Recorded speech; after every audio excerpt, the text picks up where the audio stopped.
I do. I have an echo. I'm on my earpiece too. Here, let Let me me. see. Let me see it. Let me try again. Okay, I don't hear it no more. I don't hear it no more. Okay, so, um, yeah, you text me. I didn't do an intro for you, Kaylynn, so I'm gonna do it off the fly. You know It's what I'm fine. saying? Hey, you the wordologist. Go ahead, do you? So we finna get started, y'all. So today on Black Girl Tired Book Talk, we're diving into the world of Black literary excellence with none other than A.A. Lewis, a dynamic, powerful voice in the sophisticated ratchet fiction, paranormal, and contemporary literature. With an extensive catalog of books under her belt, A.A. Lewis has carved out her own lane by blending unapologetic storytelling with raw emotion, truth, and culture. And we're also joined by Kaylynn Hunt, who is a phenom by herself with her amazing thrillers, psychological mind fucks, and she also partners up with the crazy Octavia Grant to all make us wonder: is life for real? Is it for Hey, real? Navi. And she is exceptional in her writing style, and she's also part of a book club that is just phenomenal. And what's the name of that book club? I see you reading. That put on an event in Detroit powered by B.R.A.E that was exceptionally good. So both of them are coming in and we're going to be discussing B.R.A.E. B.R.A.E is founded by A.A. Lewis, the Black Readers Appreciation Event, an annual celebration of Black authors, readers, and narrators across every genre. What makes this event truly stand out is its accessibility, a free literary showcase that helps readers discover both emerging and seasoned Black authors whose work they may have never encountered otherwise. So today we're going to unpack the why, how, what's next for B.R.A.E and get into the heart and hustle of a woman who is reshaping the literary landscape for Black storytellers everywhere. Oh, See, I told you I can do it on the fly. Thank you.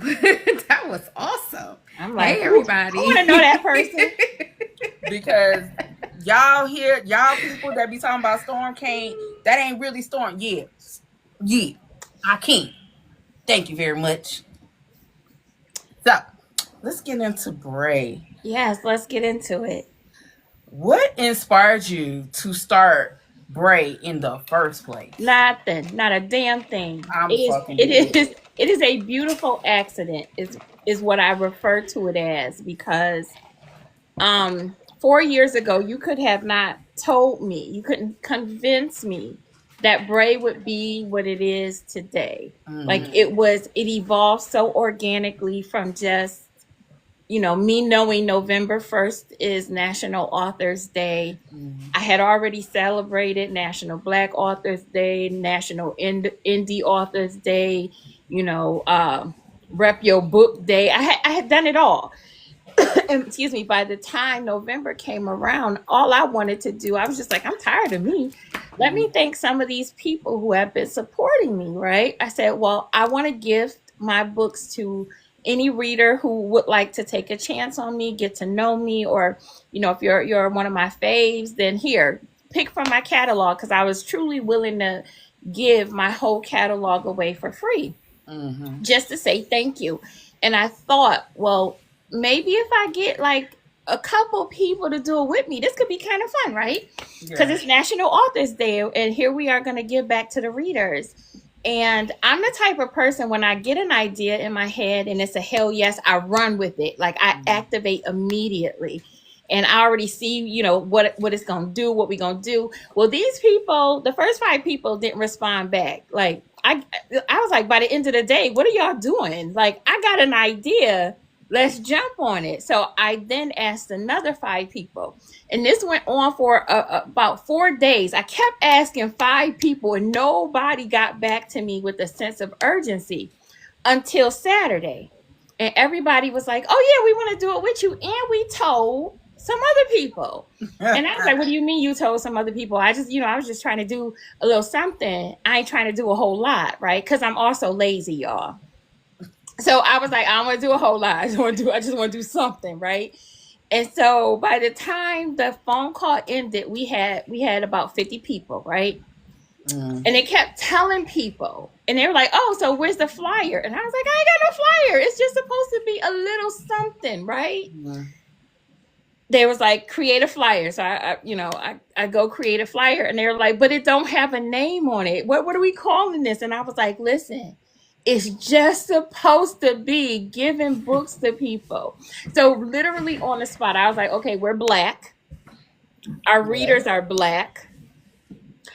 We appreciating them, and it's an event." There you go. It's the Black Readers Appreciation Event, and it kind of stuck. And I was just like, "Oh, all right." And everybody loved it, and here we are today. Literally that organic. I had no plan other than 5 people better say yes, Yeah. or I'm doing it solo. And then that 5 told another 5 who kept telling people. And I think by the first year, we almost had 100 authors. That's what's up. So I'm gonna ask the both of you.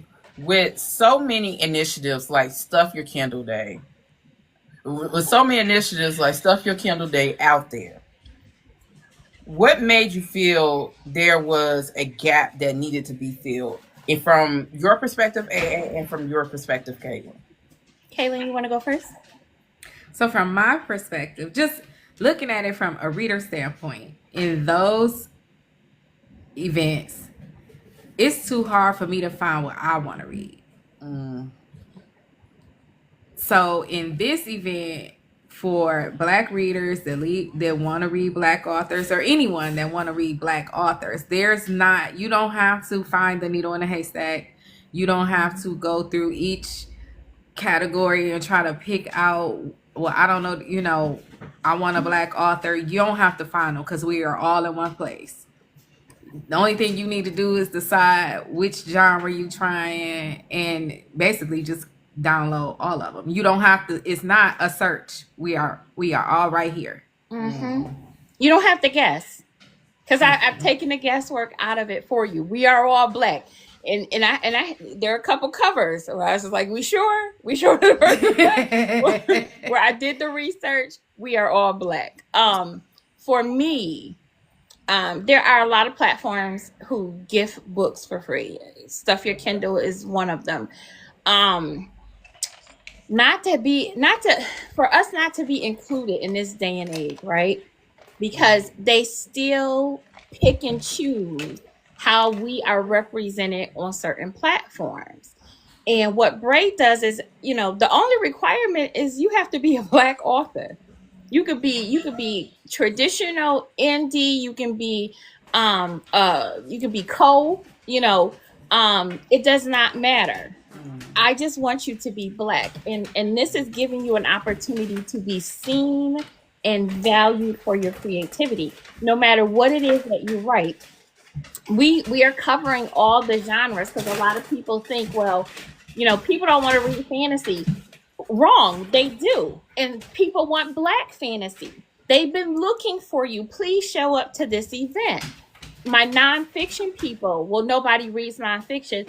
Every year, someone will say, "I wish you had more nonfiction." And I'm like, I'm trying to bring the family to the platform, because when we are looking for readers, we're looking to increase our brand recognition. We're looking for new reviews. We're looking to freshen up our catalog, or to reactivate, older books that we have. This is the way that we do it. We have to collectively come together and say, guess what? We're all here. Now where are you? And guess what? The readers are showing up. So what it's taught me is we don't necessarily need those other platforms. Not that we ever did, because it's a starting point, right? We got to start somewhere. But instead of raising our hand, all of us go, oh, pick me, right? Never. We don't have to do that. Yeah. We have a home. We have several homes where giving books to readers happens on an annual basis. We no longer have to stand and hope that somebody who doesn't look like us sees the value in our stories and our narratives. Like, we see the value in it, which is why every year we keep having record numbers of turnouts on the reader side and on the author side. Yeah. So leading into that, as both an author, both of you guys, as both an author and event creator, do you think the industry truly sees indie Black authors, or are we visible without acknowledgement? Go. You want to answer that? I don't think they don't see us. They don't see the value in us. I don't believe they pick and choose, like A just said a little bit ago, and they don't understand the platform that we have and the following that we have and all of these readers that come with us. I don't think they see us. I think they do see us. I think they see us very well. I know that they see us because they take advantage of us every opportunity that they get. They That's know true. that indie authors in romance genres and now the fantasy genre, they don't want the responsibility of paying us, but they do see us because they take advantage of us. And I see that every time. And I shouldn't even go there, but I'm going there because I think my thing says I support Black narrators from B.R.A.E. I think that is exactly what it says. Every time one of those bigger platforms purchases one of our books for dollars on the page, right? Cents on the page. It may not be pennies, it might now be nickels, right? And then they produce these audiobooks that go on to sell, thousands, tens of thousands, hundreds of thousands of dollars for them, and they still continue to shortchange us. And I had to ask myself, before was, why don't they come after us, right? They didn't want to share the wealth. They didn't see value in our stories. Now they still don't see value in our stories, but they see the dollar signs. They recognize that this is an opportunity. We are a cash cow for the wrong individual. And as soon as we learn how to reclaim all of that back, they'll stop sniffing around because we won't need them again. Now, even for Stuff Your Kindle Day, you'd be hard pressed if you come knocking on my door talking about, would you participate in Stuff Your Kindle Day? No, absolutely not. Because where were you in the beginning? I didn't see any of any of my friends, my peers, people I look up to participating in that. And they were doing big numbers, maybe not the numbers that you're accustomed to seeing, but if you've ever gone to any book event, if you've ever gone to a bookstore for a signing or something, we all show up in record numbers. And they're still saying, oh, but that doesn't count. And the problem I see with this is that the system, again, was never meant for us to achieve what we've done. It's not designed for us to win. They refuse to change the system so that we can win. Yeah. So we have to win without them. And I think they know now that we're winning without them, they want their piece of the pie. So they keep a sharp eye on us. I said, you'd be hard pressed to think that whatever book Kaylynn does that was really good, they didn't take that and flip it and put some other faces on it and change the characters' names. Because I know they do that on rotation. I feel it in my soul. My ancestors are telling me, like, they can't buy Kaylynn's book. They can't buy her off, and they won't, but they will still take it and flip it and make some money off of us that way. They are always seeing the opportunity, but they don't want to pay the cost. So what's the mission statement or guiding philosophy behind B.R.A.E.? You know what? Blackity black. No, because I just really want everyone to win, right? That's always been my goal since I stepped into this industry as a reader and as a writer, was there's enough room for all of us to shine and to be recognized, to be seen, and to be valued. And I think B.R.A.E., puts us at an advantage where we all collectively, if nothing else, for these 4 days of B.R.A.E., we are seen, valued, and loved on. And there is no better feeling than that. Seeing family members from across the globe come and say, you know what? I don't even know you, but I'm going to download this book. Thank you. Thank you. I'm going to turn these pages one day because now it's in my Kindle. Thank you. So when I say blackity black, it's because that's collectively, that's the family. We come in all different shades. We have, our stories vary. There is no two writers who are the same. You know, we all have these vast experiences that we bring to the table, and I just want it to shine. I'm at this point where, you know, I'm clapping for everybody. And you could hate me, and I'm still clapping for you. You want to know why? Because when it's my turn, I know somebody's clapping for me. So I got to return the favor now while I'm active, and I can still clap on rhythm. You know what I mean?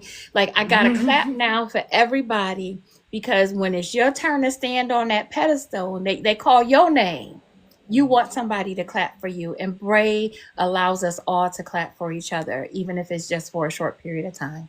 I'll get to that maturity level one day. What can readers and authors expect from this year's event that wasn't included in previous years? Well, we're still testing some things out. So, one thing that I do like is, people have asked, why do we only give ebooks out? And I'm like, from a cost perspective, right? It's the cheapest way for us to deliver the goods, right? We don't have to put a stamp on it. We don't have to deliver it to you. And the cost of producing a book is ever increasing, right? Yeah. So logistically and from a financial standpoint, we just can't hand out thousands of free paperbacks to people. That would never happen. But ebooks is the way to go. Now, with that being said, we, in the B.R.A.E. Cafe, which this year is being hosted by Butterfly Brooks, because I did have several people say, but I don't really do ebooks, but I would like to give out maybe 5, paperbacks to readers if I could. And now I'm like, well, how do I make that happen? Because I want everybody to have an opportunity to be seen. And so I was like, well, if I had some kind of like platform that I don't have to manage, if we did some kind of like cafe, allow people to come on for an hour, showcase themselves, introduce themselves to the B.R.A.E.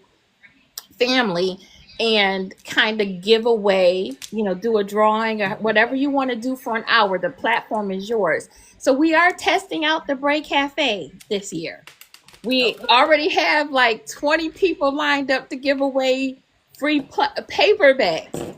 And all you have to do is go in the cafe. The link will be posted on the website. It'll start on Wednesday and go through through the 8th, through Saturday. But all you have to do is show up and participate, and you never know who's going to be in there. There is a lineup that will be posted, but you just go in there and interact with the authors, and you never know, you might wind up having some paperbacks with you too. So that's something new, because I had a lot of authors ask. We're bringing audiobooks back. Audiobooks on Wednesday, November 5th. All the audiobooks listed will be free. We tried audiobook of the day last year. This year, everybody, I was surprised how many people signed up to give audiobooks. And I was like, what? Like, that is insane. Because, again, I didn't have a whole lot of time to promote the way I wanted to and the way I usually do. But they showed up for audiobooks, and we're getting creative in how they can use some of these platforms where they don't necessarily own the full rights to their audiobooks, but they were willing to gift. So we got creative in how that was going to look for them, and strategize so that, nobody was left behind. But we can give audiobooks away for free for a day. Again, from a cost perspective, audiobooks, there's a cost to producing them, so we just can't give them away for free. But we can showcase and highlight a nice handful of audiobooks from new authors, some new to me authors, some new to me narrators. So it's going to give you a good eclectic view of what's out there, what you can expect, and hopefully start the engagement around more audiobooks in your personal library. Okay. So hosting a free large scale event every year isn't easy. It is not. What's been the hardest part about keeping B.R.A.E consistent and impactful? Um, right now, the challenge is my life is lifing. Yeah. The good thing is this community is so giving. Mm-hmm. I had a moment today where I literally I called Latoya Nicole because I was like, she'll pick up for me, Latoya, and I was in a panic. And you would be surprised the people who can coach the coach, right? For real. And Latoya said, she spoke words into me, and she said, if you need help, I'm here. Because I had a couple people who kind of life happened and they had to back out. And the process is very manual for uploading to this website. Mm-hmm. In hindsight, it should take a full 10 days, and we kind of rush it because we have all hands on. And when we can't have all hands on, you know, I rush because I do want things to be perfect for you. I don't want there to be hiccups. If I can avoid them, you know, that's where we do quality control checks. The hiccup is this is free labor, so you have to take what you can get. You have to take who's available. And at some point, I would like for B.R.A.E to get to a point where I can pay individuals for their help, that I can help support them financially for everything that they do behind the scenes. Yeah. Like, that's the hardest part, because when it comes down to it, when it's all said and done, I'm the face of B.R.A.E. So if anything goes wrong, my name is on the line, right? So there's a lot of late nights for me. There's a lot of early mornings for me. Today, I don't think I got dressed until 3 o'clock. Because then I was just like, you know, not only do I have B.R.A.E, but I have family responsibilities. And I also, as an author, I need to be promoting my stuff too. Yeah. So there's a lot of things that go into it. But I think that, you know, and I speak this into existence because this community is so giving and so loving, and supportive, that in the coming years, you know, hopefully we will be able to generate some revenue through sponsorships, and through people who like to vendor, to keep the freeness free, right? Yeah. And also to be able to pay for the labor that goes into this, because we had to turn down, I'm going to say about 200 authors who contacted me. 200 authors. And these were just the ones from the site who wanted to participate after registration had closed. Like, I would feel so bad if I took them on and I couldn't get them uploaded because we were short staffed. Yeah. So my goal is not to be able to turn down people. Maybe we have to this year, and every year is a learning experience with B.R.A.E, because every year I take something, you know, away from it. And I go, wow, I didn't see that happening. Let's see how we can figure this out next year so that we can eliminate that from happening. And I'm already thinking, you know, maybe I need to open up registration a little earlier and close sooner, get a couple more people. I already figured it out, because I was just like, you know what? Had I been able to think clearly a couple weeks ago, I would have gotten some volunteers from the college, and I would have let them just have at it, because that's usually my go-to when I can't really afford labor, but I can buy them food. I go to the college and I get some interns to work for me. So that's one of those things where I was just like, you know what? You know what to do. So every year is a learning opportunity for growth, and everything that happened in the prior years, I put towards, you know, the good and the bad, how to improve for next year, so that it doesn't impact the readers. They have a really great time, and that authors also have a good time, and they want to come back year after year. And I just want to say, and I swear, A.A, I'm not going to go off. I just want to say that readers understand that authors have lives. They have things that's going on. These events have people have lives, and life. If you ain't noticed, life been life. And so grace is an amazing thing to have, and empathy. And so before you complain about something not going your way on your time schedule, understand things don't always happen like that. And that's just how life is. So please have empathy and grace for events like this, because the complaint was we did not have events like this. So have the empathy, grace, and maturity to, just go with the flow sometimes. Yes. You know what I'm saying? Just go with the flow sometimes. There don't need to be a video. There don't need to be a threads. There don't need to be an Instagram post. Hell, even Twitter corn self. None of that needs to happen. Please don't. Because this is a labor of love from A.A. Lewis, from the other authors. Remember, it says Black Readers Appreciation Event. This is an appreciation for you. So let's FUBU, okay? You know what I'm saying? So just be respectful, have grace, have empathy. You know what I'm saying? That's all I'm saying. I ain't even finna cuss. I just want to put that out. You know what? That was beautifully said, because I know I could have said it another way. No. I think a lot of times, because I have had some people come at me in the last couple of days behind not being able to join the event. And I shrug it off, because I have work to do. But I'm very fragile right now, everyone. Like my baby boy, my ace, my ride or die is sick. And it's because of him that B.R.A.E is actually happening this year, because I was gonna cancel it. He went down, and he looked at me and made me promise to keep going. He said the train doesn't stop because he's down. I have an obligation to this community and to myself to see this through. So we owe him a thank you, because I did not care. And with that being said, I knew that next year we could probably just pick it back up. He said that's never the plan. That was never the plan. So we got to keep going. So when he told me that and he made me promise, I was like, full steam ahead. I'm gonna give it all I got.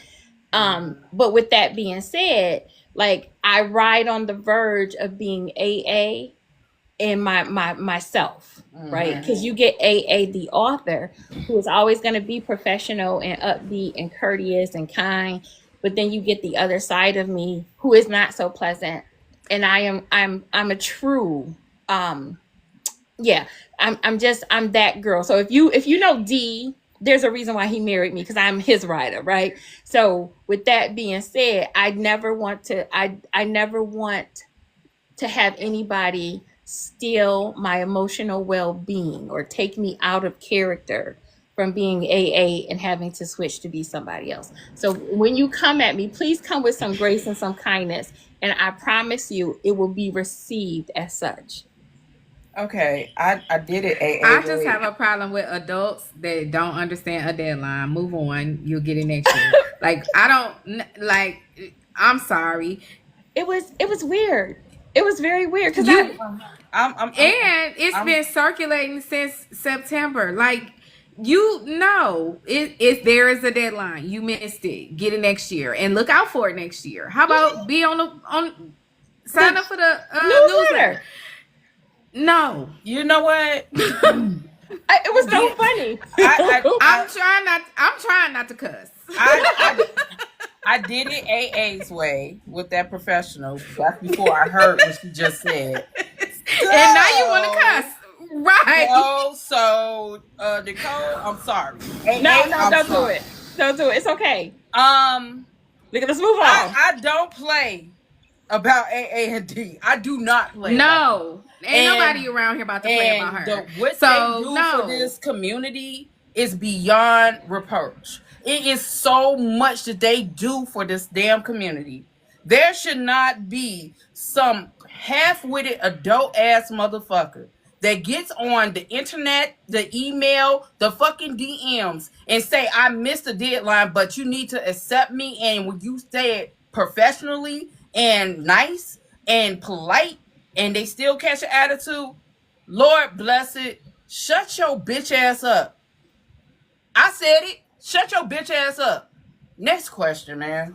Thank you. So, how has the rise of how has the rise of ebooks and digital platforms changed the way you approach connecting authors and readers?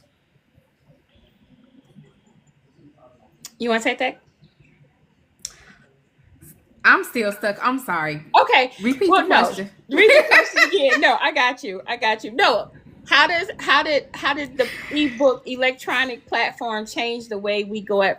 Well, listen, for all of my OG authors from back in the day, right?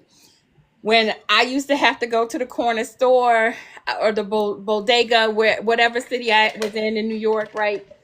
If I had to get on the train, wait for the bus, or go to the bus stop to get the books, because we called it book bag hustling, because they had the books in their book bag and they just opened it up and they was $5, or 3 or 4 or 5 for 20, whatever the hustle was. Like the appreciation that went into that, right? Because we don't have to do that anymore. They already laid the foundation for how we hustle, right? But it's just easier for us now, because all we have to do is jump on the right social media platform and engage, right? We got to start. And this is what I tell people when you sign up for B.R.A.E. You can put your book on the site for free, but if you have no engagement behind that book, I don't care how many people download it, the probability of them actually flipping pages goes down every day that you don't connect with your audience. So if you don't stand here, and even me, every 6 months, like that's my commitment, is to go on my platform and reintroduce myself and just say, hey, I'm Author A.A. Lewis. This is what I wrote. And even include this, what I put in B.R.A.E. Like, I hope you read it, because this is why I did it. And you have to continue to engage them that way. Give them a reason to open up the book. It's easier because we're able to connect with wider audience, but the hustle don't stop. You still have to hustle that book. I literally, just before this, I just did a video saying which books I had in B.R.A.E. and it's in my drafts, but I'm gonna release it. But I literally just did that. Yeah, no, because when I tell you you're going to be overwhelmed when you jump on the B.R.A.E. site on Wednesday, it's because it's the truth. I'm overwhelmed looking at all the books that I have uploaded, that have been uploaded to the system.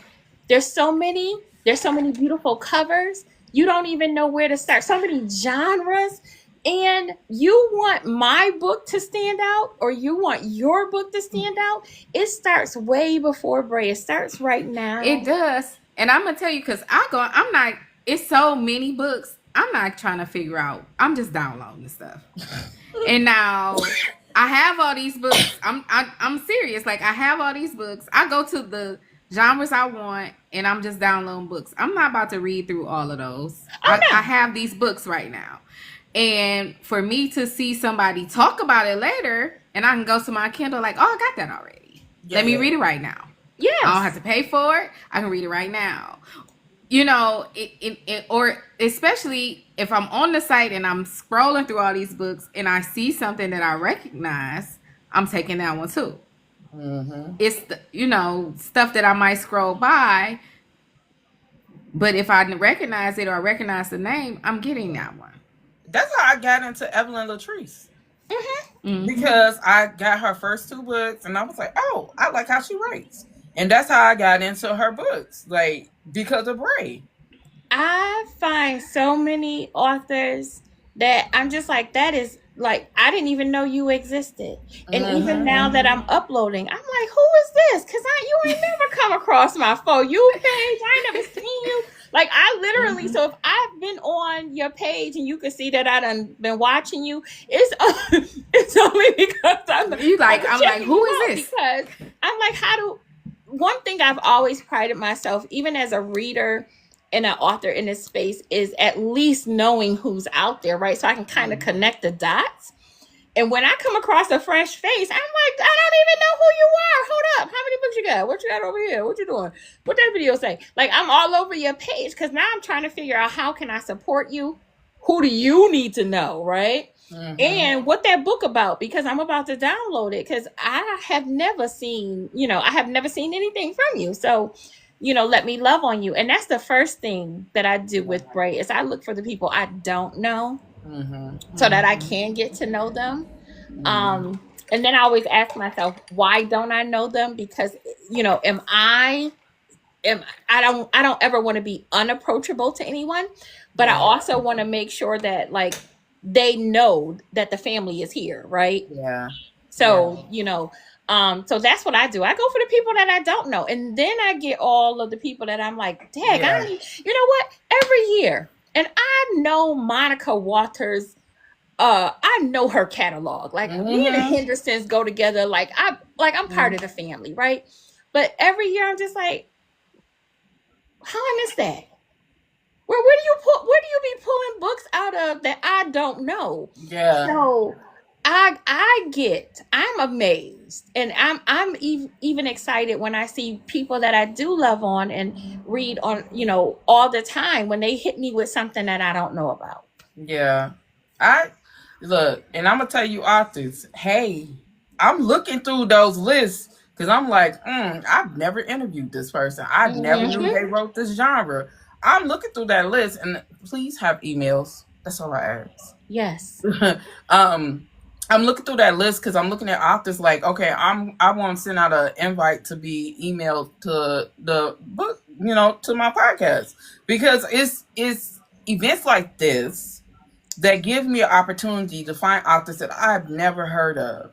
Didn't know they write in those genres, because even though I go on Amazon and be like Black paranormal, Black fantasy, I still get white authors that come up. Now, listen, I read everybody, but I have a strong love for Black authors that write in certain genres. And so when I go on Amazon, white people will come up, and when I'm searching for Black fantasy or Black paranormal or Black thriller or Black horror. So events like B.R.A.E. helps me to find new authors to read and new authors that I want to talk to get out there. So thank you. Thank you so very much. Now, book banning and censorship. Yeah. Book banning and censorship are a real issue in today's climate, especially when it comes to Black voices. What's B.R.A.E.'s stance on this, and how does the event itself serve as a resistance or visibility against that silencing? Well, I'm anti-banning of anything, right? Because the things that should be banned, we could get those in abundance. But books should not be one of them. I do believe banning of books comes from a fear of accountability, right? When we speak our truth and our history and our narratives, it is often from a place that makes people uncomfortable. And the way my government, or actually the two AAs, it stands for Nikeo, right? Io means trouble, right? It means trouble. And for a long time, I thought, why would my mom curse me by naming me something and telling me that I'm just going to be a troubled child, right? What I've come to grow into and what I know about myself and my name is that Io means good trouble, right? So when we talk about banning books, I like to get into some good trouble, because nothing is going to stop us from telling our stories and our history and our narratives. And the fact that now we can write it down and we can read it is a threat to many. Yeah. That is power right there. They're trying to strip power away for their comfortability, right? They don't get to do that. So whether we write it or we speak it, it will continue to go on. You can't erase something that has happened because your forefathers and you are uncomfortable with the way history is played out. And what you see in today is people who haven't taken the time to read the history of everyone, right? Of everyone. We see history repeating itself. And that's the part that's scary, is that this repetition of ignorance can only lead to more bad consequences and actions that the others will not want to be held accountable to. Yeah. And when you can just look, listen, the when you think about even like the banning of books, yes, it's horrible, but taking away even the historical aspects of our history. So when I think about the part of the White House being torn down, like I hear my ancestors crying, right? Because the heart and the labor that went into something that they believed would be justice for all, which we are seeing this injustice occur, right? Pains my soul. And had we picked up books and read, or had some of the others picked up books and read and not been scared of what happened in the past, but instead embraced it so that they could learn from it and be better humans, right?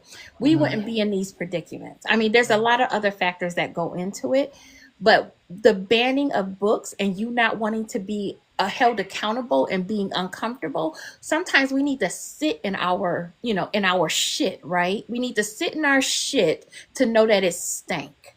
Mm-hmm. And when you tell me we're banning books, our shit stinks. You need to sit in there and really ask yourself, why does it make you so uncomfortable, right? Mm-hmm. And sometimes you need to own your shit, right? And so that you can wipe that shit off and get new, right? That's how I feel about the banning of books. Sometimes we need to sit in that ignorance that the others created, so that you can learn how to be better, how to be wiser, how to be more accepting, how to take accountability without being offended, right? Because you ask of us all, they ask us that all the time when we have to read about their whiteness. When it's force fed to us that that's the truth, And it's nothing not but even the the truth. truth. And it's not But it's the not truth. even the truth. Yeah, it's not even because factual. you're still not telling the whole. You're not telling the whole story. It's whitewashed. It's watered down so that it's palatable and we can get through it in 20 minutes or half an hour, when sometimes the stuff that we need to talk about is going to take some days. It's going to take some time. They don't want that. And again, that just shows the power in our words. Our stories and our narratives. They're so scared of that. Listen, I have seen them try to pet a bear. Listen, I've seen them try to pet a bear. They go up to the little lion. Listen, they march alongside the big, elephant. Like, I'm not scared on this safari, right? But they'll cross the street. Yes, my words scare you. They wrestle alligators, but my words intimidate you. Come on and be for real, people. And I want to also say this. Just like our white counterparts do that stupid shit, Black people, there is no reason for you to get on urban fiction, paranormal, because I'm so sick of you motherfuckers talking about paranormal and horror is demonic, but you sit up here and praise Stephen King, who I love, by the way. You praise Stephen King about his The Stand, It, which is literally demonic. So I want us to reel it back. That also goes back to taking away our history and not reading. Because had they read and they understood ancestors and spirituality and all of that, then they wouldn't be feeling like that's demonic. But see, they confuse spirituality with veneration. Yes, because there is spirituality, there is religion, and there is veneration. For you to venerate your ancestors is to tell the stories that have been passed down to you through your family, through friends of the family, or wherever. Those are stories of our history that we could not tell. Whether it be hate, whether it be seeing ghosts, whether it be any type of entity that it belongs to us as a culture. When you get to talking about orishas in African culture and stuff like that, and you saying that is demonic, talking about hoodoo and voodoo, that is literally our culture. You know what I'm saying? Because a white person cannot be in those cultures. You know They, what? But because of our history being erased and books being banned and all of these things, a lot of us don't know that, and they are sticking with what they've been told by Christianity. Right. And Absolutely. You know what? I will stop a conversation real quick, right? When people say that to me, because I wrote The Whistler, and it was like, oh, you dipping into, and I was like, do you know any home remedies? And then I get them to talking about home remedies and things that their grandmother did to soothe them, or to cure this where ache they and get all that this other from? stuff. And I was like, where they get that from? AA. Where them herbs come from? Literally, Southern Gothic is about understanding the trauma of Black people and what we went through in the phases of life within our past. Literally, hoodoo is root work. The same shit that your grandma was doing with the damn, oh, we're gonna make this hot toddy for you. We're gonna put Again, onions in your socks. I have shut them down by just asking that one question, because I see Where them they get get that from? passionate about it, and they don't even realize where the root of all of this is coming from. They And I'm got just that like, shit from us and Native Americans. If Native Americans and African people and African American people did not bring what they had, white people would be shit out of luck. Y'all, a lot of times people, you know what? Let me go to the next question. you asked the question. Let me go, because we gotta get back to the books. Get back to B.R.A.E. So, as someone who curates and uplifts Black literary talent, what genres do you think still fall short in representation, and how do you make sure those are included in B.R.A.E? All of them, actually. But the ones that stick out to me are the sci-fi, fantasy, the thriller, horror, and suspense, even Christian authors. I see a lot of all of us showing up for the other genres, and even nonfiction. Like I know there's a ton of authors who write self-help, but I will be pulling my arm backwards to get them to sign up for B.R.A.E, right? Because those are the stories that a lot of people read.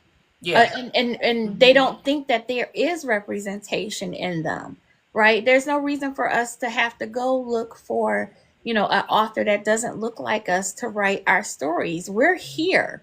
You just need to show up to the platform. And I get it. It's new. You may not be heavy on social media, but I feel like as an author, then what are you doing? Because social media is the gateway to finding your readers. So if you're not on one platform or all of the platforms, right, and having some kind of engagement and following individuals who are going to help pique your curiosity. And what I mean by that is maybe direct you to the right resources, direct you to the right groups that you need to be following, the right people who will review. I hate this stupid light because it has a timer. I ain't never seen a light have a timer on it. But you're not connected to the community enough, so you miss out on opportunities like this. But I'm every year begging for these genres to show up. I go into these groups, right, and I am begging for these creators and the people who host these groups to post the videos and the flyer, right? And a few times, this is what I got. This is how I know we still got work to do, because they'll gatekeep.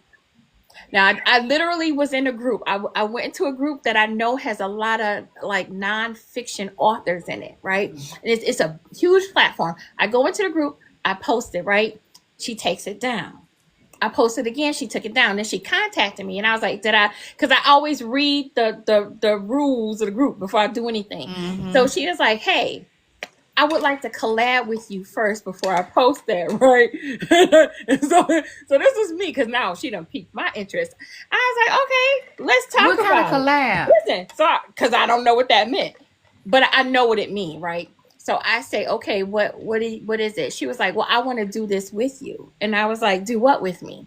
And she was like, in order, like, I think it would go further if they hear that this is a group that this is something I'm doing, right? So listen, this is me, because I believe either you're gonna teach me or I'm gonna have to teach you, right? So I was like, oh, you know what? I said, well, maybe you misunderstood what B.R.A.E was about. And I was like, and being that it's in its third year and now it's in its fourth year, I'm beyond collaborating. Like, this is a well-oiled machine we have here. I said, and what I feel like you want to do is you want to take credit for something that you didn't have an active part in. So when you say collab, you just want your name on the flyer so that you can, it'll give some kind of, recognition, acknowledgement that in your group, you're still the shit. And I was like, and in your group, you could very well be the shit. I said, but what you're doing is you're taking away opportunity for people in the group. I've watched this group for the last couple of weeks trying to figure out why the post doesn't get put up. And every week somebody's like, hey, would somebody like to buy or download my free book? And there's zero like answers under their post. There's no activity whatsoever. They're crying out for help and finding readers, and here you are looking for the glory of posting a flyer. I was like, sis, I think you got your priorities messed up, because here you are in charge of this group that has a couple 10,000 people in it, and you refuse to give them the information that they so desire as authors. You're a gatekeeper. I was like, I can't collab with that. That's I was like, opportunist. and wait a minute. And I was like, and coming from inside the family, like, that's disgusting. The way she looked at me on that FaceTime, and I was like, your face right there, that's how I feel inside. It's ugly. I was like, but thank you for the opportunity. So I literally hurried up and posted and was like, hey, follow me. And a few of them did get out and follow me before she took it down. But I was like, it shouldn't have to be that drastic. Like, why are we so scared to have other platforms shine or to connect with It's other the crab creators? in the barrel thing. Yeah. I'm like, still, baby, she no. It was the most insane conversation I had with an intelligent Black woman. I was confused. Don't put her in a mix of my smart ass. Fuck no. No. You know what? Because she had a whole lot of accolades behind her name, but no common sense. No love for the community. People have accolades and still be stupid as fuck. Yeah, no. Functionally intelligent, and guess what? But ignorant. For you to know her accolades on social media, she needs those to feel however, whatever, and she's still not getting fulfilled because she gotta be on the forefront of anything. This group that group was huge, and I was just like, you're doing a disservice by not letting them know that there is an event that they can partake in, and it's free. And then when she did post it last year, I know what group this was. She posted it in April. And they said, oh, thanks for telling us now. The event had been over. And I said, hey, I actually posted this in September of last year. So then she took it down again. I was like, listen, follow me, go to B.R.A.E, sign up for the website, stay in tune. You just need to know, be in a know, because this is not a group for y'all. And I can't say that. You want to be here and be active and keep posting and begging for readers. And what I'm saying is, if you get out of this group, there are other ways to connect with readers. B.R.A.E is just one of many. I'm gonna just go to the next question because I was about to cuss. Let's talk about being Black in literary spaces that often expect us to appeal to everyone, and how do you balance building a platform that centers Blackness while still reaching across broader audiences? And this is for both of you guys. So I'm gonna tell you a story. So recently, because I have never been to, I just did a couple of local events, and I knew that they will be majority white, right? And this is the first time I had been to any of those type events, like in the area. But I'm like, I'm gonna go see. I'm not curtailing my platform to my audience is my audience, and whoever's gonna pick up my book is gonna pick up my book. I sold some books to those people with my black ass covers. So the point, I'm not trying to fit in with nobody that don't want me anyway. So I'm not getting ready to gaslight you and myself into my audience is my audience. I'm appealing to the people that want to read me and my authentic stuff. I'm not getting ready to sugarcoat, change it up. I'm not doing that. I'm just not. It's a weird space to be in, right? Because I tried this, y'all. Like the editors for The Whistler believed in the story so much, right?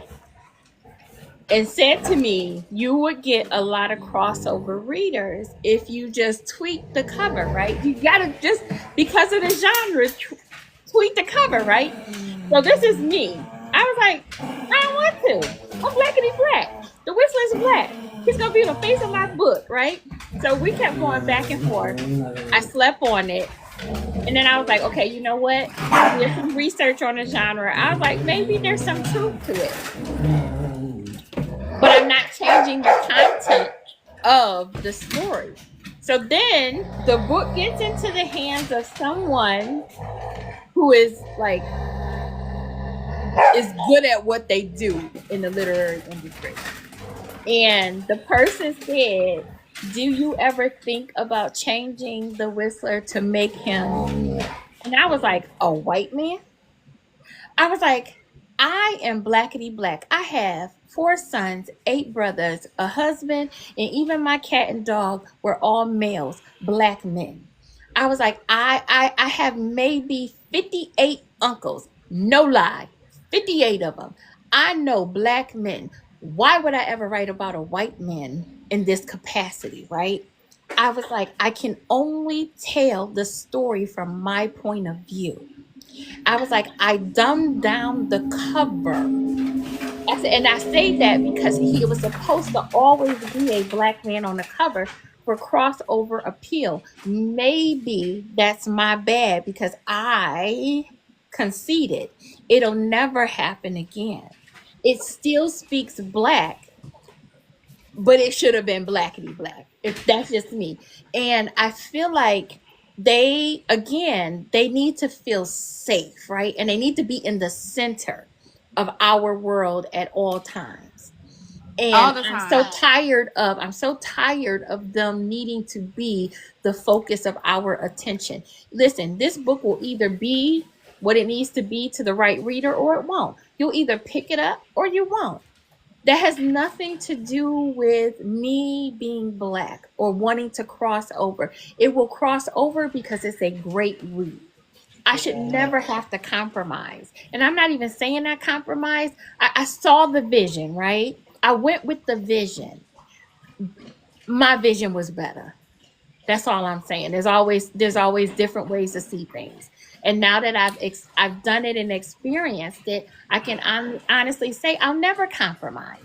There's no need to, because it gives the pretense that we'll keep doing it for them, and especially keep doing it for them for the right dollar amount.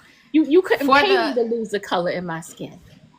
For the fact that you think we need to change our stories, to completely change our stories to depict a Caucasian character so you can swallow it, I don't understand. Because y'all read fantasy, you can read about fairies and fays and werewolves, but you can't imagine this black man. I'm fucking confused. No, you know, this was me. I was like, so we saying the black man couldn't do what I wrote? Like, I was like, did you read it? I said, because I was like, for a minute you forget that he's black, right? Because you're looking for the humanity in this character. Like, you forget that, but you held on to that through the story. really? I was like, oh, you tripping. I was like, listen, some of y'all could lose my email and telephone number once I gave it to you because you on instant block. It's those kind of conversations. And because of that, I know that I'll always be indie. Like because I like to control me, everything about me. And the fact that somebody would like for us, and they always want us to make them feel comfortable, is insane to me. Because for years, we've been comfortably existing in your white literary spaces. We've been reading your books. Listen, I don't know nobody who ain't had a Harlequin romance and that it was not one black person on the cover. It took them years to put black people on the cover. We sat there and we read it. I sat there and I read Stephen King, and not once did I be like, oh, I just wish these characters was black. Was black. I this read the character. This Yeah. is the character. These are the people. This the crazy people. That's just what they are. Yes. I just want to preference this. Y'all should be proud of me because I'm over here biting my tongue. I know you are. So much. And y'all should be very proud that I have not went off the deep end yet. You know, you sometimes you feel like you work so hard, and when the email comes, right, you're like, oh, is this who I think it is? And the email comes, but the conversation doesn't go the way you think it's gonna go. It's not even a level of disappointment. It's just like, you still see dollar signs behind me, but you don't see me. Yeah, I'm gonna go ahead and go to the next question. What's been what's been one of the biggest downfalls or challenges of putting this event out there, both from readers and authors? From a readers, from what I hear from the readers, right? Some of y'all, the first couple of years, y'all bash B.R.A.E so bad. And I stay out. When I'm an author, I stay out of reader spaces, but people will tag me and they'll send me, snippets of what's been said, and and I ain't never cared. What that girl said, I ain't never gave a fuck, right? I don't care. I think it's comical because this event is about you, right? I hear it when you're mad that your favorite author didn't give the one book that you was hoping that they gave, right? That don't have nothing to do with you, though. But that has nothing to do with you. But the attack on gift giving, right? Like, so what? The entitlement. Some false entitlement happening there. I hear I wish you would just allow us to find our favorite authors on the website. Why we got to go through all these other authors? Listen, I'm gonna tell you right now, here, baby. I will never make it easy for you to find your favorite authors. They are going to be mixed in on purpose because I need you to keep scrolling. I need you to see what I see. I see all these beautiful covers, all these new authors, all these wonderful stories that need some love too. I'm all for you finding your favorites. Make no mistake about that, right? Because they're in there. What I also need you to do is take a moment and acknowledge all of the beautiful creativity that exists before you get there. Because I already know you're going to find that one person. So if I put them all at the top for you, you'll never scroll to the bottom and see the beauty of what's happening here. I will never make it easy for you to find them. I'm going to scatter the gems out on purpose and watch you have to go through all of that. Like it... I love that you have your favorites. What I'm saying is that next new book, that next new author might be your next new favorite, but you'll never get there if you don't if I don't make it easy for you. Like, I hear what readers say, and I laugh, and I'm glad I don't, because I don't know. I couldn't hold it in because y'all need to go touch grass sometimes. Listen, I just think it's comical because you have this wonderful opportunity for free, right? And in this economy, right, when you literally might be thinking, can I get these next new books, or am I paying for gas to get to work, or groceries for my kids, or daycare, whatever the bill is, right? You should never have to worry about that. B.R.A.E is giving you an opportunity to download as many books as you want that could possibly take you, to next year or out of this recession, depending on how fast or slow you read, right? So why would you ever like shit on free? I want to say this. I want to say this. I feel as though we have reached a level of entitlement in the book community, especially the Black book community. I'm not talking about white folks because I'm not white. We have reached a level of entitlement that is disrespectful, that is that I'm gonna say just disrespectful. That's disrespectful and should not be the sole focus of why you became a reader. There should not be videos out for your content to shit on another author, reader, influencer, regardless. And this goes for authors and readers. Your content should not be on the grace and mercy of other people's uninvolved intelligence because you want attention. There is real shit going on in the world, and when it comes to being Black, the shit is hitting the fan. And it is Ruby is still alive. Ruby Bridges is still alive, y'all. I need y'all to take that in account. Ruby Bridges is still alive. It has not been that far gone that we got rights to read. There should be a way that you, as a grown individual, because we're not talking about kids, we're talking about adults who have families, responsibility, and bills. There should be a way that you can reach out to a author if you are not happy about something. That doesn't mean to fucking find an app to find their phone number, or someone who has their phone number to give you that phone number so you can harass them. That does not mean you make threats. That does not mean you go to event hosts, bookie, B.R.A.E, send an email that's disrespectful, DM that's disrespectful, or make a video. You can't in the same breath say you want something to happen for the Black community and then in the same breath says this ain't shit.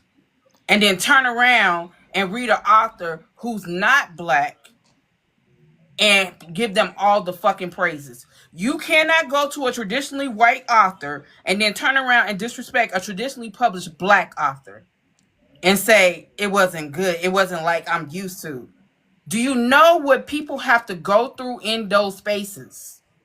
Do you know what book events, B.R.A.E, and all these things, book clubs, have to go through in these spaces? But we are doing this as a labor and love for the community. And I think people have forgot the community part. Community, you know how the old saying, it takes a village? This is our village. And I, for one, have stopped coming online so fucking much because the village has been in chaos. It's been drama after drama after drama to the point that influencers, book events, books, anything, book clubs don't even want to fuck with y'all. Y'all could take this. They complain about everything. Y'all can take this as any way y'all want to. I have always been myself authentically, and I have always said what's on my mind. Whether it offends somebody, send me an email, send me a DM. We'll talk about it. But I'm gonna say it. To the second part to answer the second part of your question, because you touched on it. The biggest thing for authors, like, because it hurts my heart when I dip into inboxes and I ask authors, would you like to join, right? And they literally go, A.A, I would, but these readers, they don't know, they don't understand boundaries, they don't respect. Like a lot of your favorite authors do want to join, but somewhere down this path that in their journey, you have done them so wrong that they are scared to step out on faith that you'll do right, because the pattern of behavior is you continue to do wrong. And why would they give something to people who are not going to appreciate it? I've had this conversation several times with some of your faves, and they're like, I can't get over that. I won't do it. I said I won't do it ever again, and I'm not gonna. And I have to respect that. So when you are like, hey, why didn't this person do it, or why didn't this person do it? It's because they literally don't see the value that you add to the event because of the chaos that you've caused in the past, or currently still causing. So a lot of your faves, like I love it when everybody can show up, but I understand why everybody can't show up. And it's because of poor behavior. And that's one of the things that pains me about doing B.R.A.E is that I know that a lot of authors want to, just based off of behavior from readers, they just won't. I'm telling you, I'm a reader that's sick of it. I'm sick of it. I love things like B.R.A.E. You know what I'm saying? And even with before B.R.A.E started, stuff your Kindle, I was so excited just to see the few, and I mean minute, BIPOC authors that they put in a little section that said BIPOC authors. Now we have a whole event, you know what I'm saying, and authors are gun shy because of it. And I don't like it, and I will never understand it. You know, I know, like I said, I know I can cuss out a minute 0 to 60 flat, but it's warranted. Just let me know you ain't never got your ass whooped in life, because that's how y'all act sometimes. For real. So I'm gonna go to the next question, but I literally wanted to get that out there. I've been wanting to say this for so long. I was just trying to find a She gonna use me as an excuse. Yeah, I was just trying to find a way to say it without coming off as bullying. You know what I'm saying? Because everything is bullying. So I had to find a way to do it, and it just needed to be said. So with so many free and discounted books available, how do you respond to people who complain about pricing, especially for B.R.A.E, especially when not all titles are on Kindle, they're on Nook as well, and other platforms? How do you deal with that? Well, it's up to the author, right? The thing is that they're coming to the platform to give you something, right? I'm never gonna say you can only use this platform or the other. What I'd like to coach to is do what's best for you, right? So if the reader has to push an extra button, right? If the reader has to maybe download one more app, right? A free app at that. If the reader has to give their email address, listen, since we've been on this live, Fashion Nova done told me that I left something in the cart. Temu is having a penny sale. Timberland is wondering if I'm gonna get them new Tims, right? If I have willingly given these big brands my information, why is it so difficult for you to sign up for my newsletter to get a free book, right? Because this is the hope, is that by the time the next newsletter comes out, you have read that book or you started that book, and now you're in love with me and you need to stay in contact with me so you know where I'm gonna be, or what the next new release is gonna be. Like, the newsletter is a gift in itself. And many people don't look at it that way, because not only is it connecting you to the author, but it's connecting you back to the community. You get to stay in the know. And a lot of times when people are like, oh, I didn't know. You didn't read them newsletters. Because they showing up, put them in the newsletters. I see everybody's newsletter when it come across. I click into everybody's newsletter just so I make sure I'm not missing out on some timely information, some new releases, or something I should know. And the thing is, those little extra steps you think are inconvenience, but This author just gave you their baby for free. I literally asked them, hey, I know it might be 1 million people coming to B.R.A.E this year, and you could have made, even if you just charged 99 cents, you could have made 1 million if you charged 50 cents for the book. You could have made a couple dollars. Listen, I know you could have, but if you give it away for free, the blessings will be returned in other ways. I'm asking them to follow me blindly into this every year. The inconvenience, there is no inconvenience. It's a win-win, and you have to start looking at it that way. I give you my email, you give me a book, done deal. Yeah. You don't even gotta I get to listen to the audio book, and all I gotta do is download BookFunnel, done deal. I don't understand how we went from thinking of everything having a negative notion to it, instead of looking at the positive outcomes that are going to happen. It's a win-win. You got something for free, and all you had to do was give a little bit of your time, an extra step, one finger click, an extra, download here. But it's not an inconvenience. We got to start looking at things in a more positive light. And I will say, last year I gave away my audiobook and on BookFunnel. So in order to do that, they had to sign up for my newsletter. I had over 1,000 downloads. So those are 1,000 people that I could reach from my newsletter after this event. And in they can unsubscribe later and whatever, but those were 1,000 readers that I wasn't touching before. Yep. And it was satisfaction guaranteed, and that was a good audiobook. Very good audiobook. And also, authors, if you feel gun shy when it comes to doing a newsletter, there are free options. I know this economy is sucky, but Patreon has started doing newsletters, so you can get newsletters through Patreon. Substack, that is a free Substack app that you can use to put your newsletter out. MailChimp has a free, you can use it for free up to a number of emails. So there are free, especially if you just getting started, because that's how I started. I had MailChimp. I was sending out newsletters. I had people signing up. And after B.R.A.E, if I wanted to send out the 1,500 that I now have, then I had to upgrade. But before that, I was using it for free. So there are really free apps. If you have problems setting it up, there are apps. I mean, I know Substack is the easiest app to set up for a newsletter. But I'm just saying, there are apps that are free, cost efficient, and does the same thing that these bigger, expensive newsletter apps do.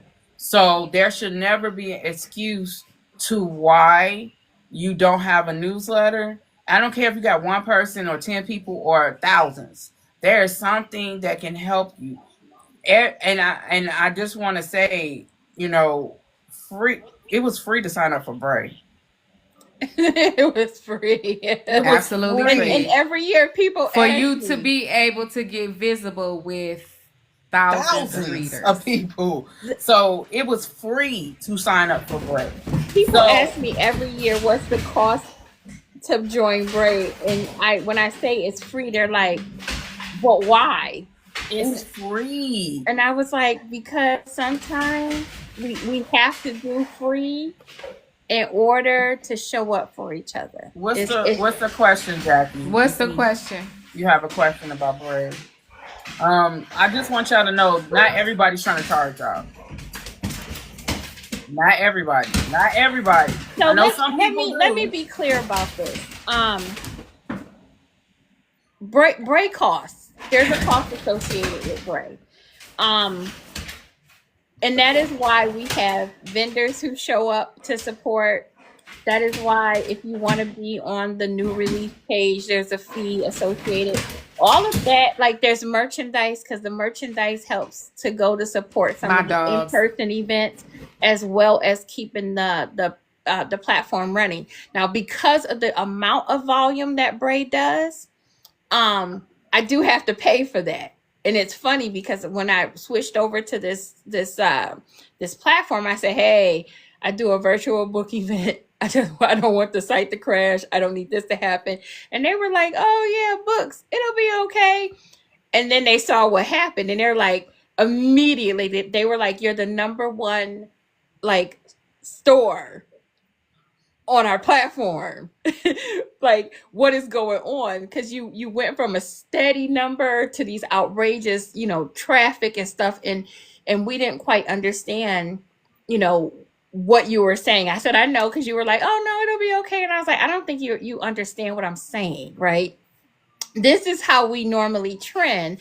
I bring them the numbers and they're like, yeah, that's okay. And then we had this huge growth last year, and everyone, like, they were panicking because they were trying to make sure that they did everything right to assist us so that things would go smooth. And this year they reached out in April.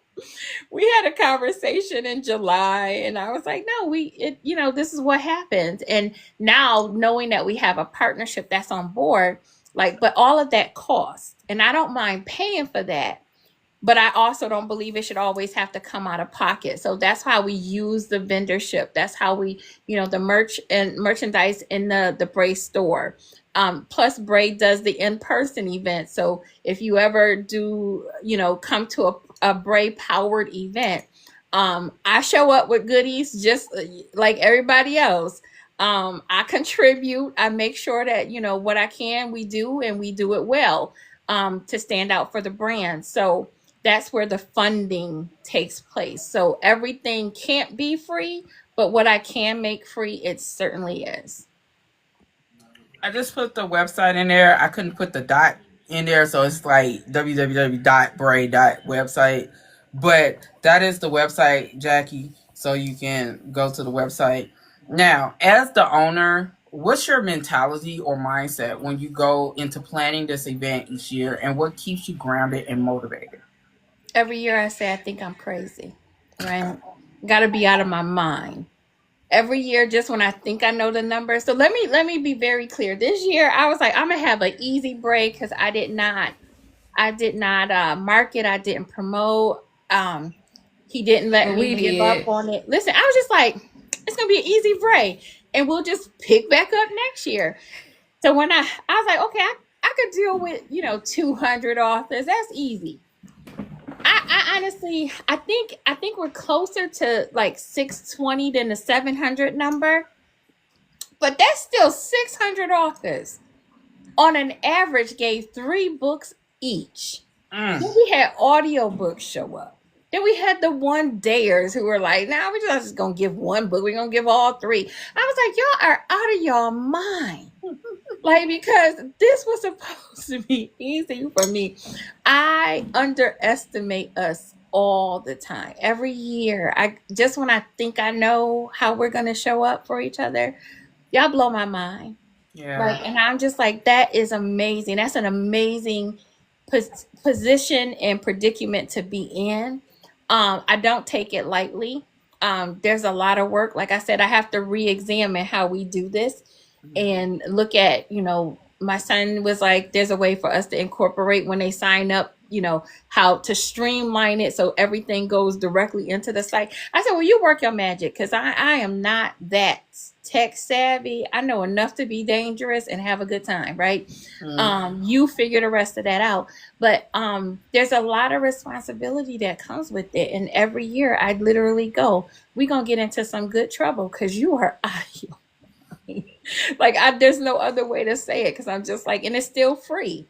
And as long as I can keep having it be free, it will be free. So, what does this year's B.R.A.E event? When does this year's B.R.A.E event officially start, and how long will it be available for readers? Oh, it starts on Wednesday. Mm. So, me being away from that computer, I was like, and I have one more interview tomorrow. It starts on Wednesday, November 5th. It runs through November 8th. So let's start here. It at 12 o'clock or 12:01 a.m. Eastern Standard Time, depending on where the author is located. is when the books will be free. So I know a lot of people like to jump on right at 12 o'clock midnight, but you got to think with all the different time zones, some of the books may not be free yet. So I always tell people you can go in there and browse at 12 o'clock, but don't be disappointed. Don't think, oh, the system is messed up. Oh, the book ain't free. You got to give all the time zones to catch up. Give them some time to catch up. By that 4 o'clock in the morning time, everybody is good to go. Everything is showing up. So when you wake up first thing in the morning, it'll be there. And don't think you got to rush to do it. You got 4 days, right? You got 4 days. You pace yourself. The books ain't going nowhere. I ain't gonna take it down because 1,000 people downloaded one book. That's not how that works. The books will be there. Just take your time. And if you're new to B.R.A.E, it is going to be a little overwhelming. There's a lot of beautiful covers you're gonna have to work your way through, and then you have to figure out. What I would say is make sure you got your tablet cord handy, because that baby gonna need to be charged. And if you like me, you got 4 tablets, right? Because you never know which one is at its capacity, because once I download a book, I don't want to give it back. I'm not letting that book go. So it's just in there. So you might have to hurry up and get something overnighted, especially with the fact that a lot of books, even ebooks, the interiors are so beautiful and they're in color. You kind of want to experience all that. So it might be time for an upgrade. I'm just saying. But yes, you want to take your time with it. Because there's a lot to do. And most importantly, on day one, if you don't do anything on day one, but get the books that are only available for day one, get the books and get the audiobooks. You can do day 2 and move on to everything else, but on day 1, because after day 1, those books and audiobooks are no longer free. So use your day 1 to really hone in on those areas.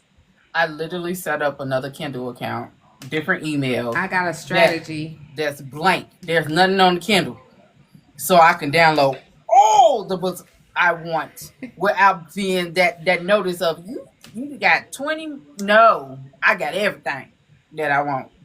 So that's one way to beat Kindle. That's one way to do it. It won't be on your regular Kindle, but it'll be on your computer Kindle. Mm-hmm. That's one way. You know what? And I'm gonna tell you, computer Kindle, you download a lot faster. Mm-hmm. and hold a lot more. Yes. Mm-hmm. I'm just saying. So you be like, oh, I got too many books on my Kindle. Girl, new email, new account, new Amazon account, and get a new Kindle. Shit, you ain't got to do all that. So, where can readers find B.R.A.E.'s merchandise, and what types of merch are you having available? It's that time of year where I need to have tea every day, every night. So B.R.A.E. merchandise is on the store. It's the B.R.A.E. shop. When you get in there, go to the header and it'll pop right up. It's right there. There are some new items I still have to upload. I think there's 4 more things that need to be uploaded. And the cool thing about the B.R.A.E. shop is it's open year round, right? It changes, especially with the season. There's a lot of things for Juneteenth. There's a lot of stuff for Black History Month. I like to keep it fresh and evolving. So take a look around. And this year, I really wanted to focus on loving on the male readers, because while everything is unisex, I was just like, oh my goodness, there's a lot of male readers who have been showing up this past year. And I love it because now they're venturing into romance, and I get to watch them do their recaps on romance novels and give their take and stuff. So there's a sweatshirt that I had ordered personally for myself too. It's the Black male author, reader is represented on that, and there's a one for the Black male author, just some fun stuff to wear. So and if you live in the Midwest or East Coast, it's hoodie season, so go and get yourself a nice hoodie and a mug, a goddamn sweater and a mug. So yeah. So I'm gonna say this, Kaylynn, I appreciate you and your crazy ass mind. You fucked me up with the last book. I ain't even gonna hold Thank you. you. I'm not But going.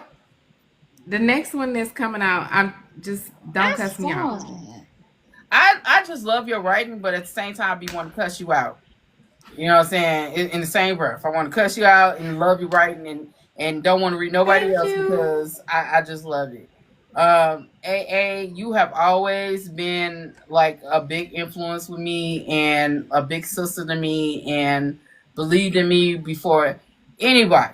And I do mean anybody because I've been here 3 years and A has been from the beginning. One of those who's been from the beginning. And I truly appreciate you, and I just love seeing you shine. I love seeing D shine. I just love both of y'all to death.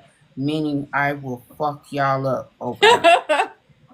But I do appreciate everything you're doing for the community. So I want you to drop them websites so people can get your books, and I want you to say what books you're going to have on B.R.A.E. as you, Kaylynn, so they can get to getting. Kaylynn, you go first. So I actually will have my first book, which was Love with a Vengeance. It's a contemporary romance. That's one. And I'm also offering Complicated Simplicity, which is a paranormal romance. And then Vanished, which is a thriller that's an anthology, sort of, kind of. It has It is 7 different endings. It's just, I don't even know how to explain. We looking for a woman, we find her, but depending on which author you are reading, takes some twists. depends on how she's found. It's a lot of twists and turns.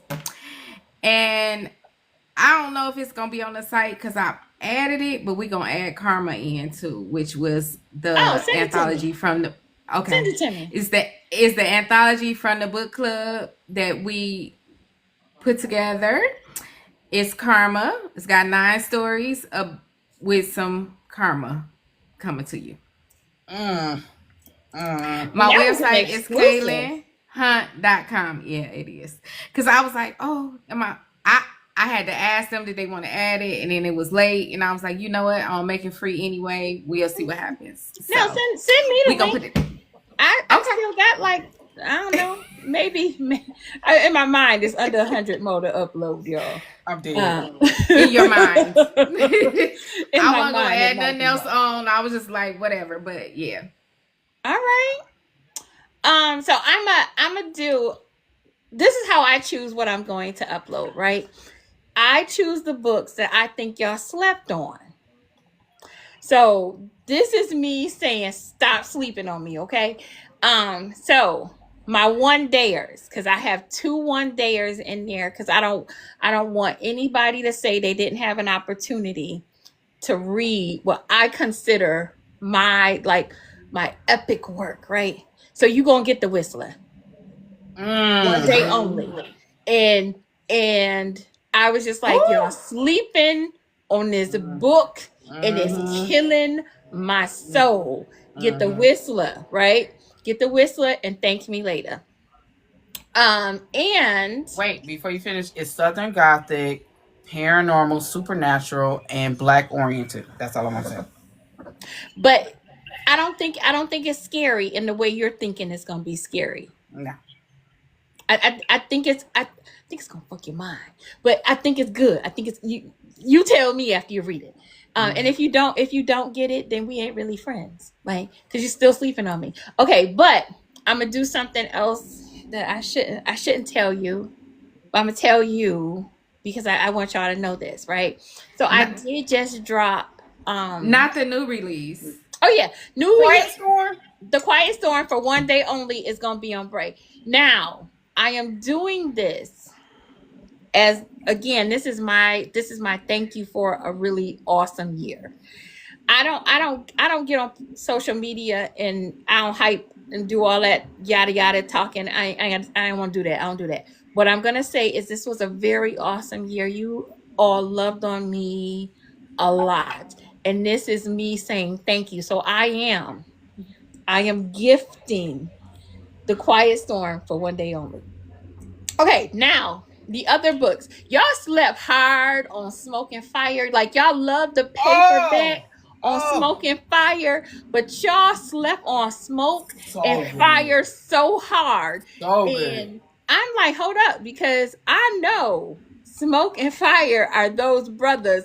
Like they'll get you out of the jam, right? So you get Smoke and Fire.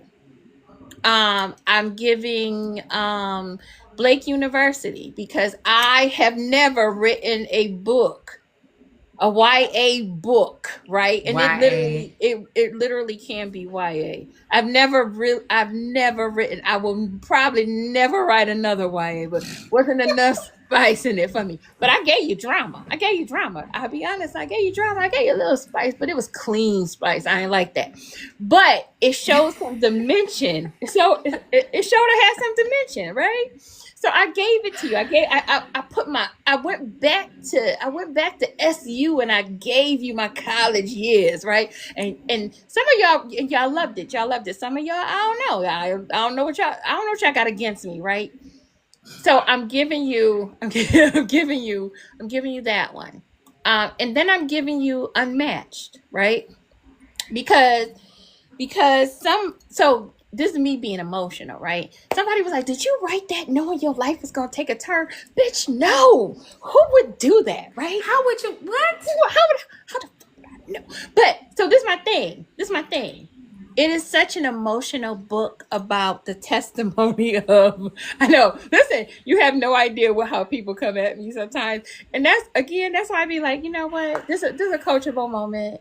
I'm going to laugh because if I don't laugh, I'm going to jail. So I'd rather just laugh. So I said, I think love is beautiful, right? And I'm not willing to write a whole lot of love stories because I like chaos more than I like the lovey dovey. Right?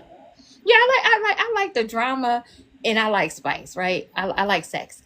But the Unwanted is such a beautiful story about a man fighting for his wife. And I'm giving you Unmatched because I want you to take that journey.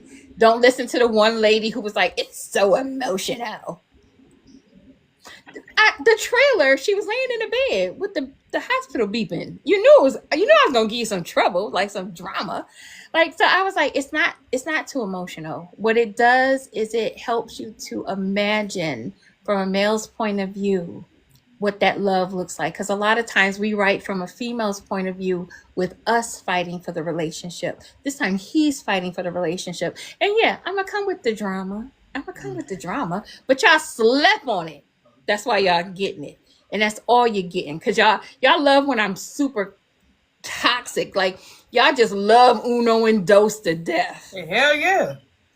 So, but y'all, listen, the more ratchet I am, the more y'all love them. And I'm like, you know what? Y'all not getting that. You're getting the stuff you slept on because it was great. It was good content. So. Well, I love all the books, so it don't even fucking matter. It's y'all problem, not mine. So there you go. So that's what I'm giving. I think that's it. Yeah, that's my books. Don't sleep on the first day. And I don't know. I might have put some audio books in there. I don't know. That's a while ago. The one that I truly, truly love. Oh, The Dark Side of Life? Yes. I don't know if I put that in there. I got that last year. That's so good. Listen, I loved it. I love me some Tony and Pooch, oh my right? God, I love that. And then for me to know, like, the story of you trying to find a narrator and then D ended up doing it. He was perfect. And like, I love the story. I got that last year. Yeah. Maybe I should put that up. Well, me being in this emotional state, I know I did put the Last Letter audiobook up for free. But I don't know. I can't remember what I did. Oh yeah. And listen, if you want to hear me and D narrate Darlene Cunningham's 12 play, is going to be free for the very first day of B.R.A.E. Let me tell y'all something. Let me tell y'all something. First of all, I told you I had a strategy. I'm going to the audiobooks. Hold on, let me take the microphone off. Yo, 12 play? 12 play is so fucking erotic and nasty, and the shit Maybe I don't need to listen to that right now. You just know somebody fuck. Listen, Walking. when she said she was putting it up for free, I was like, and November is Naughty November, right? So I did an article in B.R.A.E, and I was like, these are my top picks for like naughty and 12 play it, and I was like, and don't just get the book and listen to the audio. You do want that audio. Yo, it was you and D with I had Lil Johnson listen to a little bit of we were laying in bed, mind you. And we were on video, and they told us to listen to it. Johnson's face went from no. So Daryl's mom is here, and she overheard me talking about 12 play, and she was like, "Oh, I would like to." I was like, "Absolutely not, Mrs. Lewis. Listen here." And she was like, "Why did you say it like that?" I said, "Mrs. Lewis, you will never." I was like, when you go home and what you do when you in New York, that's all you. That's all you, Ma. Here in this house, I have to respect you. There are a couple things. Oh, and she picked up Latoya Nicole's. She was like, "What?" I know. Coming into the dark. Yes, she did, because I left it out by accident. Because she just got here, and I was like, "If you don't stop looking at my stuff," I was like, "I don't want to explain to you." She was like, "Well, is that the kind of cum I think?" She's like, "It's so pretty." I was like, Arlise Lewis, if you don't listen here. Oh, God. He was like, "Why you got my mama? I ain't got your mama. Your mama knows it. I told you that." I was like, "I made a whole video about you, lady. If you don't put that shit down, and you ain't never listening to 12 play, not over here, you ain't. When you go home, if you want to spend your money and go to Darlene Cunningham's thing and listen to me and your son do all that stuff we did, that's on you. That's on you. What I'm telling you is, in this household, absolutely not." So you could pray to and call Daryl's dad and ask him where he went wrong. Absolutely not. Absolutely not. I don't need them type of eyes looking down on me. So before we wrap up, tell us about your latest book, the genres you're exploring right now, and where readers can find them or be prepared for a drop date or month. Because you know what, Kaylynn, I ain't even gonna ask you for a drop date. Just I know 7/25 would be. I have a date. When is it? Splitting Souls is dropping on November 25th. Mm-hmm. And it is a thriller about a detective that's chasing a serial killer. I'm gonna say that. Yeah. You know that's my jazz, so I'm just in there like, yeah. I like it. And so as far as exploring genres, my next, I'm doing a fantasy. I done got some stuff in my head now. I am gonna do a fantasy, and I'm gonna do a dark romance. All right. Look. Ooh. Got me clutching these pearls, and I ain't got.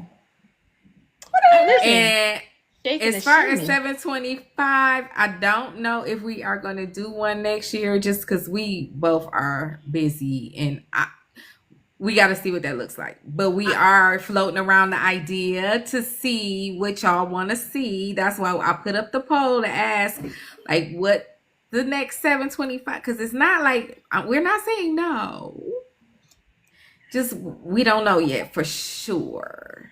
But of course, if we do a 725, it's coming out on 725. So I know I said grace and empathy and shit. I'm lying. Please drop that. Please. I'm lying. Oh, but the other thing that I want to say is I am doing a crowdsourcing campaign for The Killing Path, which is my movie that is based off of Highway 725. So that will drop on December 1st. So y'all follow me on socials. It's Kaylynn Hunt everywhere. And we'll see when I drop that. But yes. Congrats. Oh my God. Thank you. We gonna talk after this. Okay. I saw that post. I was like, We'll talk. I need to talk to her. Yeah, we're gonna talk. I want to be an executive producer. Well, yeah, we will talk. Because here, being around here and then dealing with Tam and, you know, being in a space with other creatives and doing this and then, you know, I just one of the executive producers on another film that is premiering on the 15th, which I can't wait to see. But I had already, before even that happened, I had already turned the book into a script. And I was like floating around what I was going to do. Like, was I going to sell it to somebody else? Let somebody else do it? You know, whatever. I want to do it myself. I know that. And so, you know, listen. I have all the connections. I know the people around here. Like, I have several different people I can go to around here for all the things. I just need the money. Yeah. We're gonna talk. You might have to hit me up. We're gonna talk. Well, shit, I got your phone number. I'll just text you. Yes. I mean that.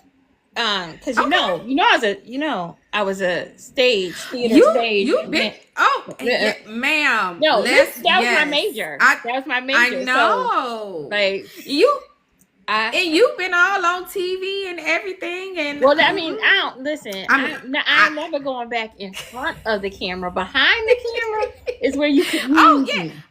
Oh yes, I'm gonna need help. Like, the experience when we filmed in August, because I was on set from start to finish, like in there. So yes, and so me and India have talked, and we've discussed, like, once we get our team established, we have a team that we sticking with, and me and India locked in like this, like right now. And I love that got other stuff cooking. Yeah, and the connections that you've made in the community. Yeah. I got other stuff cooking. We working on a series. I'm right. I love it. I'm sorry, me and her just took over. That's the shit I'm talking about. And listen, we act like we ain't gonna talk tomorrow too. So right. This is when I say don't bite the hand that feeds you, because you never know who knows who in the book industry. You're right. And the fact that's why I say community is very important, because you never know who knows the right person to get something in the right person's hands or do something that you may need at the time. Always pay it forward and be respectful of the community at large. Now, what was the question? Oh, what's coming down the line? What is your latest book, ma'am? What's coming down the line? Well, I personally love the Southern Gothic world of the Whistler. So we are going to see not part twos. There'll never be another like Whistler, but we will see the world again from 1890, from the 1800s until current again, because there are a couple spinoffs, and I've been seriously debating whether or not if I'm gonna drop it in January or if I'm gonna hold on to it just a little bit longer. You talking about the girls? Yes, the Bordeaux's. Yes. Yeah. Oh yeah. That's why I said I've been walking around here looking like a conjure woman. Because my hair been all over the place. And Dee was like, fix yourself. And I was like, I am trying to fix myself. He said, you look like you've been in there doing some root work. I did. Only Dee, I swear to God. So yes, we will see. And once you get into the Whistler, you'll understand why we're going to talk about The Conjurers. But that is coming. I'm part of the anthology, the 2026 Almanac anthology again. Oh, So me I too. have, Me too. yep, you too. Just reads. Yep, Just Reads anthology. So that drops in December. That's the very last book for me for the year. Are you doing Um, paranormal again? huh? Are you doing paranormal again? No, this one was erotic. This one was an erotic tale. Um, January is my birthday month, so there's a lot of things kicking off in January. Let's just say,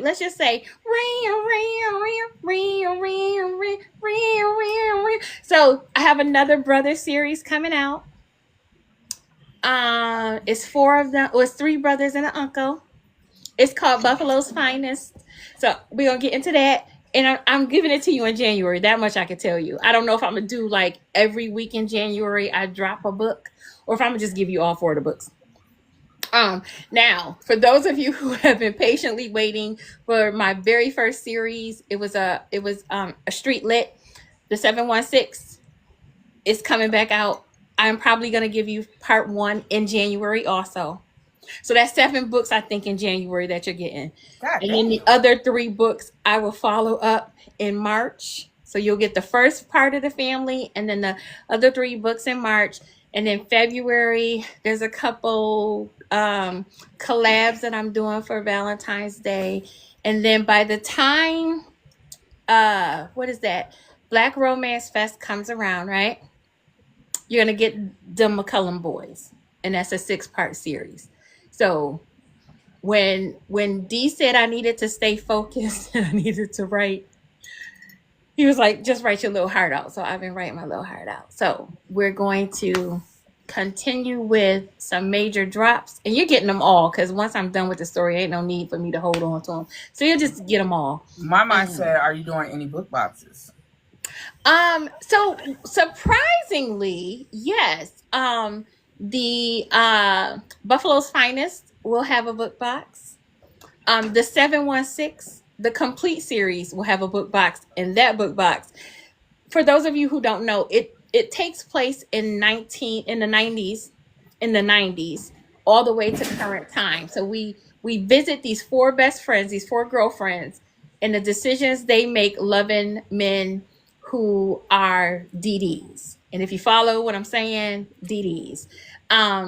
And whether or not you can have a happily ever ending when you love somebody who was in the streets like that, right? So we watch them go from having, living as teenagers and young adults, and now they are parents in this day and age, and how the cycle or the system recycles, because, what you try to hide from your kids, right?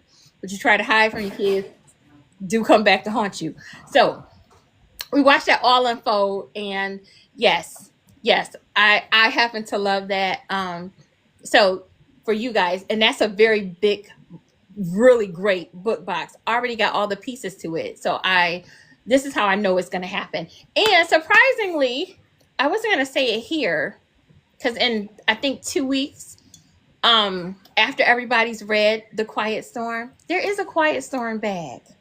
And for those of you who don't know, the main character, Strawberry Jones, she works at the radio station called WZLZ 103.9 The Blaze.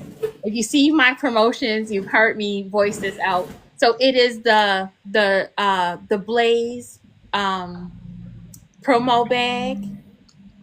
Inside the bag is there's a tea blend from the Urban Green Room. Me and Natalie worked on a tea, because as a radio DJ, she drinks tea to keep her voice calm. And since she works at night, it just made sense.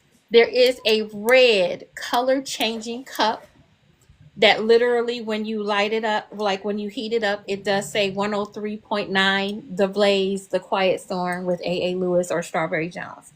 So you get that. You get the custom lipstick, or the custom lip gloss.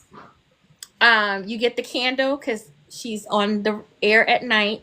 She does like to light her candle for her studio. It does come with a red pouch. Everything is very custom. So it does say like it's part of a promo pack from the studio. It says 103.9 The Blaze, The Quiet Storm with Strawberry Jones.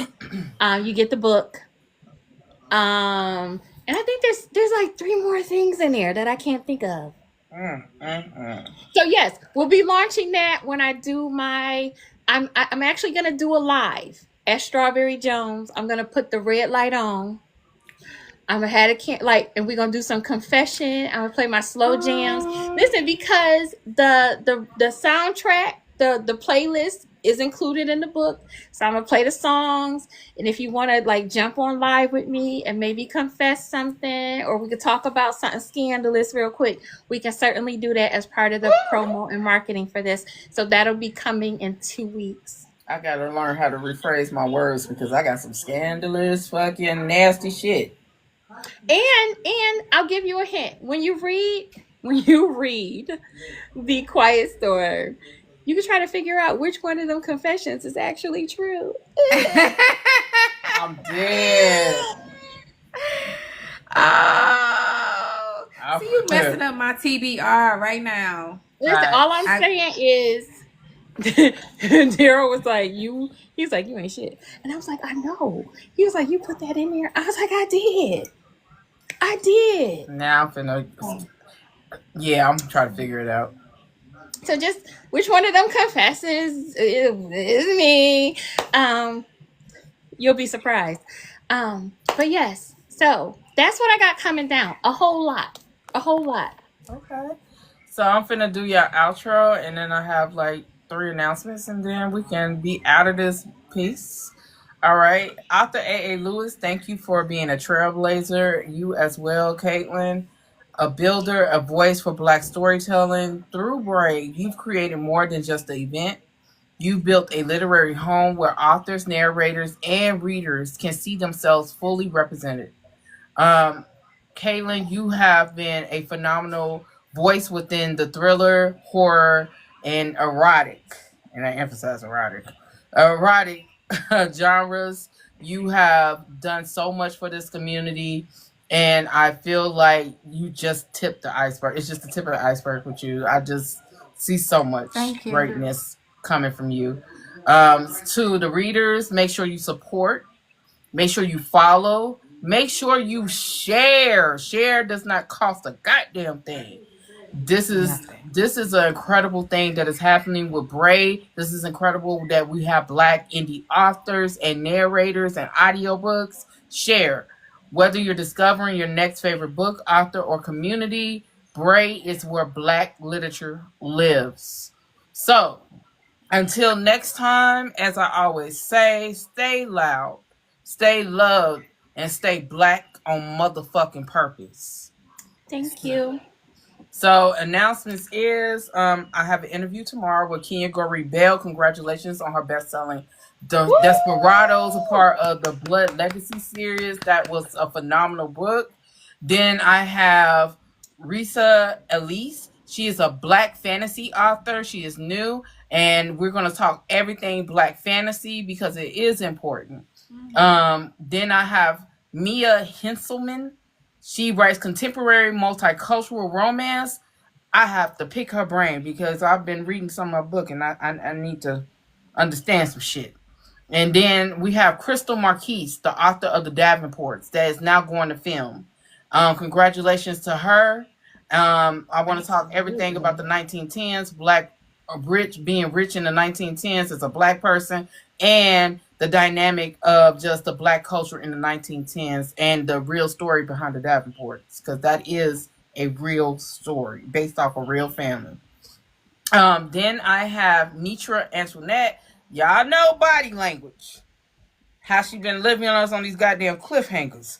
But we're going to have a sit down and we're going to talk about being Black, being able to write these stories that represent women of all sizes, complexions, and everything else. And being a ballerina dancer don't mean that you ain't got a job. I'm also going to be talking to Tracy Gray. She's also coming up this month. If y'all have not, that is one of my most slept on authors. This woman